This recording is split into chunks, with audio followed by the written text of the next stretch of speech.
Hello everyone, आज हम workshop calculation in science का मॉड्यूल 6 कंटिन्यू करेंगे और मॉड्यूल 7 के कुछ क्वेश्चंस करेंगे। और अगर आप अपनी स्किल्स को और एनहांस करना चाहते हो, क्वेश्चंस की प्रैक्टिस करना चाहते हो, तो you can go to our website www.instrani.com। Link description में दिया हुआ है और वहां क्विजेस को अटेम्प्ट कर सकते हो। तो स्टार्ट करते हैं। Question number 150, what is the melting point of aluminium. देखो, ये एल्यूमिनियम, मरकरी, वाटर, इन सबके बॉइलिंग पॉइंट, एल्यूमिनियम का मेल्टिंग पॉइंट, मरकरी का मेल्टिंग पॉइंट, बॉइलिंग पॉइंट, ये सारे ना आपको याद रखने पड़ेंगे। जैसे एल्यूमिनियम का मेल्टिंग पॉइंट होता है 660 डिग्री सेल्सियस, तो ऑप्शन ए जो है वो इसका करेक्ट आंसर है। अगले क्वेश्चन में पूछा गया है what is the boiling point of aluminium, जो होता है 2519 डिग्री सेल्सियस, तो option number B correct answer हुआ इसका। ठीक है, नेक्स्ट क्वेश्चन में पूछा गया है what is the boiling point of water, तो पानी किस टेम्परेचर पर उबलना शुरू कर देता है, तो ये हमें सबको पता है 100 डिग्री सेल्सियस पर वाटर बॉइल होता है। ठीक है, नेक्स्ट देखो What is the melting point of mercury? Mercury किस टेम्परेचर पर पिघलना शुरू करता है। ठीक है, तो इसका आंसर है -38.72 डिग्री सेल्सियस। इसमें समझाने वाला कुछ नहीं है, बस आपको याद करने हैं ये सारे टेम्परेचर्स। ठीक है, और बॉइलिंग पॉइंट क्या होता है मरकरी, यानी कि किस पर वो बॉइल करना शुरू कर देता है। बॉइलिंग पॉइंट क्या होता है इसका, वो होता है 357 degree Celsius. So option number A is the correct answer. अब नेक्स्ट देखो, what is the ratio of force और थ्रस्ट पर यूनिट एरिया। तो प्रेशर होता है, pressure which is called force, measured as force per unit area.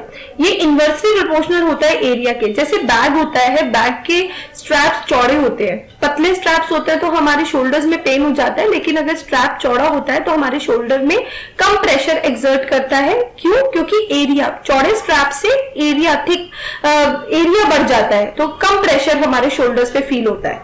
Right, तो inversely proportional होते हैं area के, और प्रेशर का फॉर्मूला होता है फोर्स पर यूनिट एरिया। ठीक है, इसी तरीके से इसमें जैसे वर्क डन है, एक ऑप्शन ये है कि वर्क क्या होता है, पावर क्या होता है, एनर्जी क्या होती है। तो वर्क डन को हम कैसे लिखते हैं, work done is force into displacement, है ना, फोर्स इनटू डिस्प्लेसमेंट। ठीक है, नेक्स्ट इसमें कहा गया एनर्जी। एनर्जी भी आप लोगों को पता होनी चाहिए, बहुत सारी फॉर्म्स होती है एनर्जी की। जैसे एक हमने पढ़ा है पोटेंशियल एनर्जी, जिसका फॉर्मूला होता है mgh, जो it is possessed by a body which is at rest. और दूसरी होती है kinetic energy which is possessed by a body which is in motion. इसका फॉर्मूला क्या होता है, 12mv² होता है। ठीक है, तो डिफरेंट डिफरेंट चीजें हैं और आपको पता होनी चाहिए सारी। और पावर क्या है, power is work done upon time taken. ठीक है, तो इसका करेक्ट आंसर क्या है, रेशियो ऑफ फोर्स और thrust per unit area, this is pressure. ठीक है, नेक्स्ट क्वेश्चन देखो, what is the equivalent pascal value for 1 बार। देखो ये ऑप्शंस ना गलत दिए हुए हैं। एक्चुअली बार और पास्कल ये दोनों ही प्रेशर को मेजर करने की यूनिट्स होती है, और रिलेशन होता है 1 bar is equal to 10⁵ pascal. ठीक है, तो ये 10⁵ होना चाहिए, ये 105, 107, ये सब ऑप्शन गलत लिखे हुए हैं।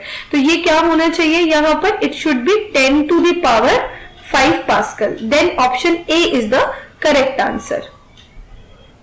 नेक्स्ट क्वेश्चन देखो, एसआई यूनिट ऑफ प्रेशर। देखो प्रेशर की एसआई यूनिट होती है पास्कल। ठीक है, एनर्जी की होती है जूल, बार होती है, बार भी होती है प्रेशर की यूनिट, लेकिन एसआई यूनिट जो है वो पास्कल होती है। बार और पास्कल इंटर कन्वर्ट किए जा सकते हैं, जैसे हमने अभी ऊपर पढ़ा कि 1 bar is equal to 10⁵ pascal. ठीक है, तो न्यूटन फोर्स की यूनिट होती है, तो यहाँ एसआई यूनिट पूछी गई है, दैट इज वाई हम पास्कल कहेंगे, बार नहीं। नेक्स्ट क्वेश्चन देखो, मॉड्यूल 7 स्टार्ट कर रहे हैं हम यहाँ से। 158 क्वेश्चन, विच machine converts mechanical energy into electrical energy. तो मैकेनिकल एनर्जी से इलेक्ट्रिकल एनर्जी में क्या कन्वर्ट होता है। देखो जो बैटरी है ये मैकेनिकल एनर्जी को ये कन्वर्ट करती है केमिकल एनर्जी को किसमें, इलेक्ट्रिकल एनर्जी में, और वैसा वर्सा। ठीक है, जनरेटर जो है इसमें mechanical energy gets converted to electrical energy. ठीक है, हीटर है, हीटर जब इसको इलेक्ट्रिसिटी प्रोवाइड करते हैं हम, तो इलेक्ट्रिकल एनर्जी को ये कन्वर्ट करता है, electrical energy gets converted into heat energy. और आयरन बॉक्स, अगर आयरन बॉक्स को हमने इलेक्ट्रिसिटी प्रोवाइड नहीं कर रहे हैं, प्लग इन नहीं किया हुआ है, तो इसमें कोई एनर्जी कन्वर्जन ट्रांसफॉर्मेशन नहीं होता है। लेकिन जब हम इसको एक बार प्लग कर देते हैं, इलेक्ट्रिसिटी पास करते हैं, तो it receives electrical energy and converts electrical energy to heat energy. तो ये भी इलेक्ट्रिकल एनर्जी को हीट में कन्वर्ट करता है। ठीक है, इसमें पूछा गया है मैकेनिकल इनटू इलेक्ट्रिकल, तो मैकेनिकल को इलेक्ट्रिकल में कौन कन्वर्ट करता है? जनरेटर। आगे चलते हैं, 159 क्वेश्चन देखो, what is the unit of current? Current की यूनिट होती है एम्पियर, वोल्ट किसकी यूनिट होती है? पोटेंशियल डिफरेंस की। ठीक है, पोटेंशियल डिफरेंस की यूनिट होती है वोल्ट, डिफरेंस की यूनिट होती है वोल्ट, और इसका सिंबल होता है V। करंट की यूनिट होती है एम्पियर। ठीक है, और इसको हम जनरली A से डिनोट करते हैं, कई बार AMP भी लिख देते हैं।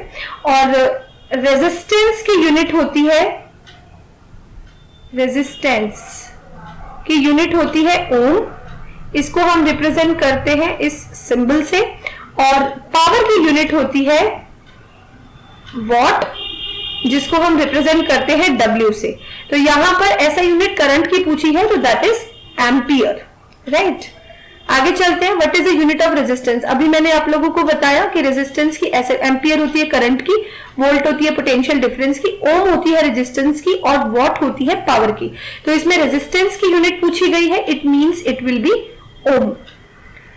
नेक्स्ट देखो question, What is the flow of electrons in any conductor? Electricity current जो है वो प्रोड्यूस ही तभी होता है जब इलेक्ट्रॉन्स फ्लो करते हैं। ठीक है, तो current is the correct answer which is produced as a result of flow of electrons. ठीक है, और रेजिस्टेंस क्या होती है? ये तो प्रतिरोध उत्पन्न करता है करंट को फ्लो करने में। ठीक है, तो current is the correct answer. Next देखो, which property of a substance is opposing? जैसे मैं भी बता रही थी, जो करंट को प्रवाह करने से रोके उसको हम क्या बोलते हैं? रेजिस्टेंस बोलते हैं। ठीक है, आगे चलते हैं, which is very good conductor? कौन सा बहुत अच्छा कंडक्टर है? तो हमें पता है जो मेटल्स होते हैं वो गुड कंडक्टर होते हैं इलेक्ट्रिसिटी के, और यहां पर जो ये कॉपर है, सारे ऑप्शंस में से जो ये कॉपर है ये मेटल है, और ये बहुत अच्छा कंडक्टर है। और जितनी भी वायरिंग होती है, जो वायर्स होती है, वो उसके अंदर कॉपर ही यूज किया जाता है एज अ कंडक्टर। ठीक है, तो copper is the answer of this question, very good conductor. Next देखो, which is mineral insulator? Mineral, देखो इंसुलेटर क्या होते हैं? जो हीट को पास नहीं होने देते। ठीक है, उनको हम बोलते हैं इंसुलेटर। हीट या करंट को जो पास नहीं होने देते उनको इंसुलेटर बोलते हैं। तो इनमें से कौन सा जो है वो मिनरल इंसुलेटर है? आंसर है इसका मिका। ठीक है, अब देखो मिनरल इंसुलेटर्स होते क्या हैं? मिनरल वूल इंसुलेशन जो है ये बनती किससे है? मोल्टन ग्लास से, या स्लैग होती है जो इंडस्ट्रियल वेस्ट की, उससे बनाई जाती है, जिसको स्पिन करके फाइबर लाइक स्ट्रक्चर प्रोवाइड कर देते हैं। जैसे आप इस पिक्चर में देख सकते हो, फाइबर लाइक स्ट्रक्चर प्रोवाइड कर देते हैं, और ये बहुत ही बढ़िया इंसुलेटर होता है, और इतनी मतलब अच्छी प्रॉपर्टीज ये पजेस करता है कि बाकी इंसुलेटर्स से बहुत ही बढ़िया काम करता है। तो मिका जो है वो मिनरल इंसुलेटर है इनमें से, और इसको यूज किया जाता है बहुत सारे इंडस्ट्रियल पर्पसेस के लिए, प्रोफेशनल पर्पसेस के लिए, जहां पे हीट को रोकना हो। ठीक है, तो इसको यूज किया जाता है। तो answer is mica. Next question देखो, Question number 165. What is the total resistance if three resistances of 3 ohm, 9 ohm and 5 ohm are connected in series? अब इसके लिए ना आपको नॉलेज होनी चाहिए रेजिस्टर की सीरीज कॉम्बिनेशन की और पैरेलल कॉम्बिनेशन की। सबसे पहले मैं दोनों बता देती हूँ आपको। सीरीज कॉम्बिनेशन क्या होता है? जब रेजिस्टर्स एंड टू एंड इस तरीके से जुड़े हुए होते हैं तो इसको हम सीरीज कॉम्बिनेशन कहते हैं। जैसे ये R1, R2, R3, R4, ये क्या है? Series combination. और इसका इफेक्टिव रेजिस्टेंस कैसे निकालते हैं हम? इन सबको डायरेक्टली ऐड करके। ठीक है, ये सीरीज कॉम्बिनेशन का फॉर्मूला होता है। तो अब यहां पर सीरीज में लगा हुआ है 3 ओम, 9 ओम, 5 ओम, यानी कि जैसे एक ही 3 ओम लगा दिया, इसके साथ सीरीज में 5 ओम लगा दिया और इसके साथ हमने लगा दिया 9 ओम। ठीक है, इसको 9 कर देते हैं और ये 5 ओम। तो इसका जो इफेक्टिव रेजिस्टेंस होगा वो क्या होगा? R1 plus R2 plus R3, यानी कि 17 ओम का रेजिस्टेंस हो गया। इसका मतलब क्या हुआ कि अगर हम ये तीन रेजिस्टर्स 3, 9 और 5 ओम के तीन रेजिस्टर्स हटा करके एक 17 ओम का रेजिस्टर लगा दे तो वो उतना ही इफेक्टिवली काम करेगा जितने ये तीन रेजिस्टर सीरीज में काम कर रहे हैं। ठीक है, तो इसका मतलब क्या हुआ? आंसर क्या होगा? 17 ओम। राइट, तो सीरीज में जब भी रेजिस्टर्स कनेक्टेड होंगे उसका इफेक्टिव रेजिस्टेंस निकालने के लिए हम क्या करेंगे? उन सबको सिंपली ऐड कर देना। ठीक है, नेक्स्ट क्वेश्चन देखो। अब यहां पर 2 resistances are connected in parallel. अब मैं इसमें आपको पैरेलल कॉम्बिनेशन पहले बता देती हूँ होता क्या है।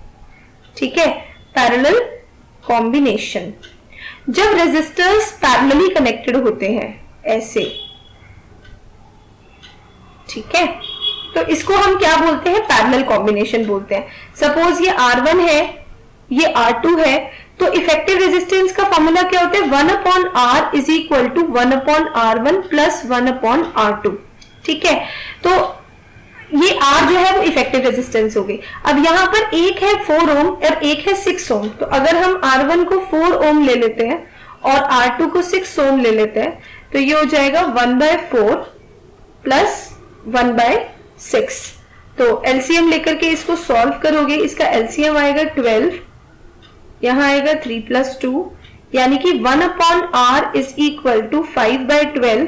हमें ये 1/R की वैल्यू मिली है, हमने निकालनी है R की वैल्यू, तो रेसिप्रोकल कर दो 12/5। और क्योंकि ये रेजिस्टेंस है तो इसकी यूनिट होगी ओम। यहाँ पे कोई भी ऑप्शन नहीं दिया हुआ है हमें, तो मैंने आपको सॉल्व करके बता दिया है कि इसका करेक्ट आंसर क्या होना चाहिए?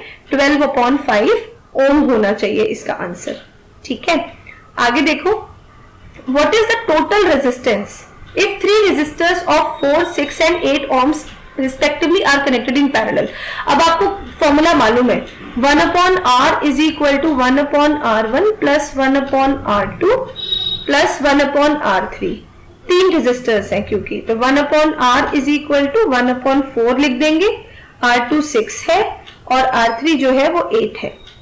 इसका एलसीएम ले लो, एलसीएम आएगा 24, सॉल्व करोगे तो ये आ जाएगा 1/R is equal to 13/24। Reciprocal करना पड़ेगा, तो 24/13 ओम ये करेक्ट आंसर होगा इसका। इसमें भी ऑप्शंस पूरे नहीं दिए हुए हैं तो इसलिए मैंने आपको करेक्ट आंसर बता दिया है, आप फाइंड कर सकते हो। अब देखो नेक्स्ट क्वेश्चन पढ़ो। Which is same in series connection of resistors. अब हमें एक चीज जो ध्यान रखनी है, जब रेजिस्टर्स को सीरीज में लगाते हैं और ये हमने बैटरी से उसको कनेक्ट कर दिया, ठीक है, तो बैटरी से सपोज ये प्लस ये माइनस, बैटरी से suppose I amount of current जा रहा है, ठीक है, R1 रेजिस्टर है, R2 दूसरा रेजिस्टर और ये सीरीज में कनेक्टेड है, तो सेम अमाउंट ऑफ करंट, जितना करंट इसमें जाएगा R1 में जाएगा, सेम करंट I जो है वो R1 में भी जाएगा और सेम करंट I जो है वो R2 में भी जाएगा। लेकिन इसमें जो इसका पोटेंशियल डिफरेंस होगा वो स्प्लिट हो जाएगा R1 और R2 में, ठीक है, लाइक V1 आ जाएगा R1 में और V2 आ जाएगा R2 में, डिपेंडिंग अपॉन कि इनकी वैल्यूज क्या है। लेकिन करंट का अमाउंट जो है वो हमेशा सेम रहता है सीरीज कॉम्बिनेशन में, तो इसका आंसर क्या होगा? करंट। ठीक है, नेक्स्ट देखो, next is Which law states that at constant temperature, current passing through a closed circuit is directly proportional to potential difference and inversely proportional to resistance? हमने Ohm's law पढ़ा हुआ है, ठीक है, इलेक्ट्रिसिटी से रिलेटेड है Ohm's law, where V is directly proportional to V is directly proportional to I, और you can say V is equal to IR. यहाँ पर V क्या होता है? ये पोटेंशियल डिफरेंस होता है. I क्या होता है? करंट, पोटेंशियल डिफरेंस, ठीक है, और I क्या होता है? I करंट होता है, और R जो है वो रेजिस्टेंस होती है, ठीक है. तो V is equal to IR, ये ओम्स लॉ है.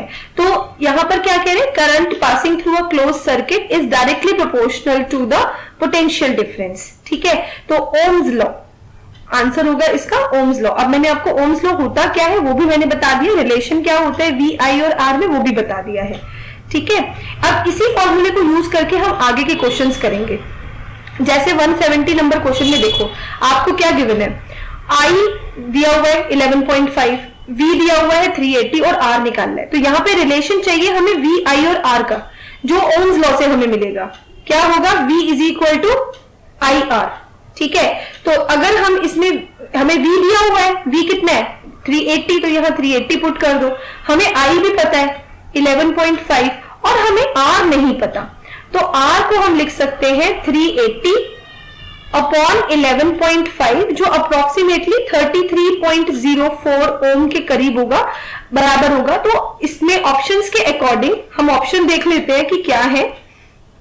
ऑप्शंस के according C will be the correct answer 33, क्योंकि 33.04 is equivalent to 33, very very near to it. तो 33 ohm is the correct answer, ठीक है. नेक्स्ट देखो, नेक्स्ट में भी सेम ओम्स लॉ लगा सकते हैं हम. वही V हमें पता है, I नहीं पता और R हमें पता है. तो तीनों में रिलेशन देख लो, V is equal to IR होता है. कौन सा लॉ? ओम्स लॉ, ठीक है. तो अब हमें V पता है 220 पुट कर दो. I पता है? नहीं पता.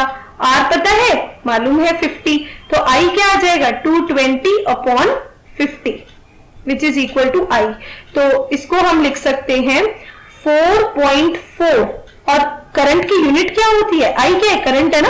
करंट की यूनिट क्या होती है? एम्पियर. तो 4.4 एम्पियर इसका करेक्ट आंसर हो गया, ऑप्शन नंबर डी. नेक्स्ट देखो, what is the voltage? Again V, I, R, दो चीजें पता है, तीसरी निकालनी है. अब मैं बार बार नहीं बताऊंगी. V is equal to IR 0.44 into 250, ठीक है. तो इसको सॉल्व करेंगे और ये आ जाएगा 110 वोल्ट, ठीक है. पोटेंशियल डिफरेंस की यूनिट होती है वोल्ट. सो 110 देखते हैं ऑप्शंस क्या है. तो 110 volt is the correct answer. Next statement देखो, which statement is correct according to Ohm's law. अब ये कुछ ना प्रिंटिंग मिस्टेक है. ओम्स लॉ के अकॉर्डिंग तो स्टेटमेंट होती है V is equal to IR, ठीक है. तो हम ऐसा मान सकते हैं कि ये I लिखा हुआ होगा शायद. तो I क्या हो जाएगा? V अपॉन R हो जाएगा, ठीक है. तो I और ये जो म्यू का साइन डला हुआ है ना, this is actually equal to, यहां पर ये इक्वल टू होना चाहिए, ठीक है. तो ये अगर I है और ये इक्वल टू है, तो कौन सा ऑप्शन करेक्ट ऑप्शन हो गया? V अपॉन R, यानी कि option number C correct option है. नेक्स्ट क्वेश्चन देखो, what is the filament resistance if a 6 volt. ये 6 वोल्ट क्या है? अब ये 6 वोल्ट वोल्टेज है, यानी कि पोटेंशियल डिफरेंस है. वोल्ट है ना, गिनने से भी पता लग जाएगा, पोटेंशियल डिफरेंस है. करंट ऑफ 0.5 एम्पियर्स, ये करंट है, ठीक है. तो V हो गया 6 वोल्ट, करंट दिया हुआ है 0.5 एम्पियर्स. अब हमें ओम्स लॉ मालूम है, क्या फाइंड करना है? रेजिस्टेंस फाइंड करना है, ठीक है. तो V is equal to IR. V पता है 6, I पता है 0.5 और R हमें नहीं मालूम. तो R आ जाएगा 6 upon 0.5 which is equal to 12 ohm. अब रेजिस्टेंस 12 ओम आएगी, लेकिन आप देखो यहाँ पर ना यूनिट गलत लगाई हुई है इन्होंने. W, ये तो वॉट के लिए यूज करते हैं सिंबल W, और वॉट तो पावर की यूनिट होती है. तो यहाँ पर ना ये वॉट गलत है यूनिट. यूनिट क्या आनी चाहिए इसकी जगह? ओम आनी चाहिए, क्योंकि रेजिस्टेंस पूछा गया है तो यूनिट ओम में होनी चाहिए। बाकी न्यूमेरिकल वैल्यू 12 है, तो अगर यूनिट यहां पे ओम लगा देंगे तो option A is the correct answer. Next question, how much watt second in 1 watt hour? Very simple, देखो 1 वॉट आवर इसका क्या मतलब हुआ, 1 वॉट इंटू 1 आवर, ठीक है। अब हमें मालूम है 1 आवर का मतलब हो गया 60 मिनट्स, ठीक है। अब मिनट्स को फिर सेकंड्स में कन्वर्ट कर लो, second 1 minute is equal to 60 seconds, तो इसको और 60 से मल्टीप्लाई कर दो, ठीक है। सो अब ये हो जाएगा 3600 वॉट सेकंड, तो आंसर क्या हो जाएगा, सी। नेक्स्ट देखो question number 176, 1 volt causes a current flow of 1 ampere. तो इसका मतलब क्या हुआ कि एन ईएमएफ, एन का मतलब 1, ईएमएफ का मतलब इलेक्ट्रोमैग्नेटिक फोर्स, 1 वोल्ट वोल्टेज हो गई और 1 एम्पियर क्या हो गया, करंट हो गया। तो हम क्या कह सकते हैं, power is equal to V into I. अगर V 1 वोल्ट है, करंट 1 एम्पियर है, ठीक है, तो पावर जो है वो क्या होगी, 1 वॉट होगी, ये ध्यान रखना, ठीक है। पावर की ऐसा यूनिट वॉट होती है, तो ये 1 वॉट होगी, तो 1 volt into 1 ampere will be 1 watt. Answer is A. आगे चलते हैं 177, which is equal to electric power. अब देखो पावर के ना इलेक्ट्रिक पावर के 3 फॉर्मूले होते हैं, एक होता है V इंटू आई। अब इसी में अगर हम ओम्स लॉ लगा दें तो V is equal to I R होता है, ठीक है। तो इस रिलेशन को अगर मैं इसमें मतलब V की जगह पे अगर मैं आई आर पुट कर दूं तो पावर का फॉर्मूला जो बन जाएगा वो आई आर इंटू आई, यानी कि आई स्क्वायर आर बन गया, ठीक है। तो एक पावर का फॉर्मूला ये हो गया। दूसरा, अगर मैं आई की जगह V अपॉन आर लगा दूं, भाई आई को हम V अपॉन आर भी लिख सकते हैं, ठीक है। तो अगर मैं आई को V अपॉन आर लिख दूं तो ये हो जाएगा V square upon R square into R, एक आर कैंसिल हो जाएगा तो पावर आ जाएगा V स्क्वायर अपॉन आर। तो ये 3 फॉर्मूले हैं, एक पावर का फॉर्मूला ये है, एक है आई स्क्वायर आर, और एक जो मेन फॉर्मूला है जिससे हमने सारे डिराइव करे वो है V इंटू आई। अब यहां पे क्या पूछा गया है, what is equal to electric power. तो देखो कोई फॉर्मूला इसमें यूज हुआ है, अगेन यहां पर R2I लिखा है, ये एक्चुअली स्क्वायर है, ठीक है, R square I, I square R, तो हमारे पास आई स्क्वायर आर जो है इसका करेक्ट आंसर होगा। तो B मान लेते हैं, लेकिन ये गलत लिखा हुआ है, it should be I square R watts, ठीक है। तो इसको मैं काट के ये लिख रही हूं, ठीक है। बाकी 2 ऑप्शंस इसमें नहीं दिए हुए। आगे चलते हैं, how much power does it consumes if an electric heater draws. Current ये है, वोल्टेज ये है, पावर ये है। अब हमने पावर के 3 फॉर्मूले पढ़े हैं, करंट वोल्टेज की टर्म में हम पावर को कैसे लिख सकते हैं, V इंटू आई, ठीक है। V पोटेंशियल डिफरेंस यानी कि 200 वोल्ट, करंट यानी कि 10 एम्पियर। तो जो ये आंसर आ गया 2000, इसकी यूनिट क्या होगी, पावर की ऐसा यूनिट विच इज वॉट्स, ठीक है। तो पावर का answer 2000 watts is the correct answer. आगे चलते हैं, व्हाट इज द रेजिस्टेंस। अब देखो निकालना क्या है, रेजिस्टेंस निकालना है। रेटिंग ऑफ इलेक्ट्रिक आयरन, ये V क्या है, मतलब 220 वोल्ट क्या है, V यानी कि पोटेंशियल डिफरेंस, वॉट में है, ये क्या है, पावर है। तो power is equal to R और V में रिलेशन देखो कौन से फॉर्मूले से आएगा, that is V square upon R से आएगा, ठीक है। तो इसमें पावर है नहीं, पावर कितनी है 500 वॉट्स, तो इसमें P की जगह 500 लिख दो, V स्क्वायर यानी कि 220 इंटू 220 और अपॉन में R हमें नहीं पता, तो ये 2 जीरोस से तो ये 2 जीरोस कैंसिल हो जाएंगी, R की वैल्यू आ जाएगी 22 इंटू 22 अपॉन 5। इसको अप्रोक्सीमेटली सॉल्व करोगे तो इट विल बी 96.8। रेजिस्टेंस है तो यूनिट होगी ओम्स, तो 96.8 ohms is the correct answer. आगे चलते हैं, last question of the day, what is the voltage of immersion heater. अब इसकी स्पेसिफिकेशन देख लो, पावर I और V में रिलेशन देख लो, क्योंकि I पता है, V निकालना है, पावर दी हुई है। तो कौन सा फॉर्मूला लगेगा, P is equal to V into I वाला फॉर्मूला लगेगा। पावर कितनी है 500, V क्या है हमें नहीं पता, I क्या है 2.27। तो जब हम इसको सॉल्व करेंगे ये अप्रोक्सीमेटली आ जाएगा, V की वैल्यू हम लिख सकते हैं 500 अपॉन 2.27। इसको सॉल्व करके आएगा 220.3 वोल्ट्स। ऑप्शंस देख लेते हैं, 220.3 यानी कि option C is the correct answer. और पोटेंशियल डिफरेंस है तो वोल्ट में लिखेंगे, ठीक है। आई होप आज के क्वेश्चंस आप लोगों को क्लियर हुए होंगे। अगेन मैं आपको बता रही हूं, आप इसके क्विज की प्रैक्टिस कर सकते हो अपनी नॉलेज और स्किल को और एनहांस करने के लिए by visiting our website www.instrani.com। Thank you so much.